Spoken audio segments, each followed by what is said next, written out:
لیکن اوپر ایک کمرے کے سامنے وہ پھر محتاط ہو گیا۔ اس نے انتہائی احتیاط سے دروازے پر کان رکھا اور اندر سے جینی کی مترنم آواز کا شہد بڑی احتیاط سے کانوں میں اڑیلنے لگا۔ ایک درج سے اندر جھانکنے کا موقع بھی مل گیا۔ کمرے میں 1 درجن افراد تھے، 8 مرد اور 4 عورتیں۔ ان کے درمیان صرف ایک لڑکی کھڑی ہوئی تھی، باقی سب بیٹھے ہوئے تھے۔ کھڑی ہوئی لڑکی جینی تھی۔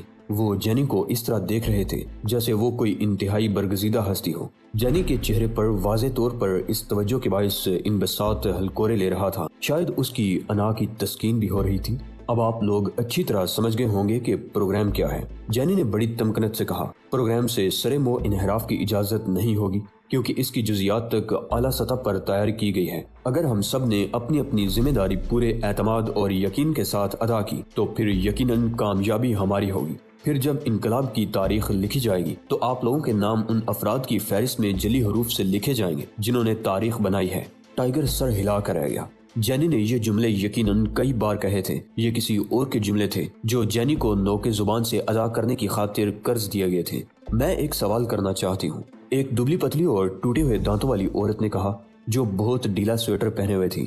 نئے ضابطوں کے تحت سوالات کی اجازت ہے، جینی نے جواب دیا۔ سوال یہ ہے کہ ٹیٹر برو ہی کیوں، کینیڈی یا لاگارڈیا کیوں نہیں؟ عورت نے پوچھا۔ اس لیے کہ ہم دوڑنے سے قبل چھوٹے چھوٹے قدم اٹھا رہے ہیں، اور اس لیے بھی کہ ہمیں اپنی قوت کا مظاہرہ کرنا ہے، اور خاص طور سے اس لیے کہ ہمیں یہی حکم ملا ہے۔ لیکن کیوں؟ کیونکہ یوں ہی۔ جینی سٹ پٹا گئی، لیکن اس نے جلد ہی سنبھالا لے لیا۔ ویسے سوالات غیر پیداواری نوعیت کے حامل ہوتے ہیں، بات صرف وجود یا عدم وجود کی ہے۔ مجھے سوالات پسند نہیں، میرے بڑے بھی سوالات پسند نہیں کرتے۔ میری پوری زندگی میں لوگ سوالات کرتے رہیں گے، لیکن میں ان کے جواب دینا پسند نہیں کروں گی۔ یہ وقت ضائع کرنے کے مترادف ہے۔ ویسے بھی ہم ان لوگوں میں سے ہیں جن کو صرف عمل کرنا ہے، خواہ اس عمل کی وجہ ہماری سمجھ میں آئے یا نہ آئے۔ وہ پیر پٹکنے لگی۔ جینی سچ کہتی ہے، ایک آدمی نے کہا۔ سوالات غیر پیداواری فعل ہے۔ غیر پیداواری؟ دوسری طرف سے کسی نے نعرہ لگایا اور پھر خود ہی جواب بھی دیا، مرد آباد۔ جینی کا چہرہ خوشی سے تمتمانے لگا۔ یہ بہت اچھی بات ہے کہ ہم سب غیر پیداواری فعل کی مذمت کرتے ہیں۔ اس نے دونوں ہاتھ سینے پر باندھ کر کہا، اب ہمیں اپنی تمام تر انقلابی توانائیاں فاشزم کے خلاف نہ ختم ہونے والی جنگ کے لیے وقف کر دینی چاہیے۔ وہ سب اسبات میں سر ہلانے لگے اور پھر کھڑے ہو گئے۔ اندر 13 کے 13 افراد آپس میں گل مل گئے۔ ہر فرد کچھ کہنے کی کوشش کر رہا تھا، سب ایک ساتھ بات کر رہے تھے۔ پھر ٹائیگر یہ یقین کر لینے کے بعد کہ اس کمرے سے باہر نکلنے کا اور کوئی راستہ نہیں، واپس چلا آیا۔ براڈ کے ڈرائنگ روم میں اس نے اندازہ لگایا کہ اوشان اسے شیشے میں دیکھ رہا ہے۔ وہ جو ہی اوشان کی میز کے قریب آیا، اوشان نے کھڑکی کے سوراخ میں ناک رکھ کر اس طرح سانس لینی شروع کر دی جیسے اس کا دم گھٹ رہا ہو۔ ٹائیگر مسکرا دیا۔ وہ جانتا تھا کہ اوشان کسی شے میں بند رہ کر بھی 1 سال تک زندہ رہ سکتا ہے۔ معلوم ہے تم کیا کیا چیزیں اس طرح پھیپھڑوں میں اتار رہے ہو اوشان؟ اس نے شرارت آمیز لہجے میں پوچھا۔ کیا کیا چیزیں؟ اوشان نے اس کی طرف دیکھے بغیر کہا، پیٹرول اور دھوئیں کے ذرات، سڑے بسے کھانے کی بدبو اور بس۔ اوشان ہاتھ اٹھا کر بولا۔ اسی لمحے ٹائیگر نے پلٹ کر دیکھا۔ جینی کے ساتھیوں کا پہلا گروپ زینے سے اتر رہا تھا۔ ٹائیگر اپنی میز پر اس طرح جھک گیا کہ جینی کو دیکھتے ہی اپنی جگہ سے حرکت کر سکے۔ جینی 3 منٹ بعد آخری گروپ کے ساتھ نمودار ہوئی۔ ٹائیگر نے لپک کر اس کا راستہ روک لیا۔ تم زیر حراست ہو، اس نے سرگوشی کی۔ جینی نے گھبرا کر اس کی طرف دیکھا تو وہ مسکرانے لگا۔ اوہ، یہ تم ہو؟ یہاں کیا کر رہے ہو؟ جینی نے خود کو سنبھالنے کی کوشش کی۔ میں پیٹن کالج لائبریری کی طرف سے ایک خصوصی کام پر مامور ہوں ہنی، وہ والیانہ انداز میں بولا۔ واہ! وہ کھلکھلا کر ہنس پڑی، مگر اس کا کہکہا کھوکھلا تھا۔ اس کا مطلب یہ ہے کہ انہوں نے اپنی کتابوں کے پھاڑے جانے پر میرے خلاف کارروائی شروع کر دی ہے۔ ہاں، اور اگر تم نے میرے ساتھ مشروب نہ پیا تو میں تمہیں گرفتار کراؤں گا ہنی۔ ٹھیک ہے، وہ مسکرائی۔ ایک دعوت قبول کیے جانے کو میری کمزوری مت سمجھنا۔ میں اس وجہ سے تمہارے ساتھ پیوں گی کہ میں خود بھی ایسا ہی چاہتی ہوں، اور مجھے تمہیں ایک بات بھی بتانی ہے، لیکن اس وقت وہ یاد نہیں آ رہی۔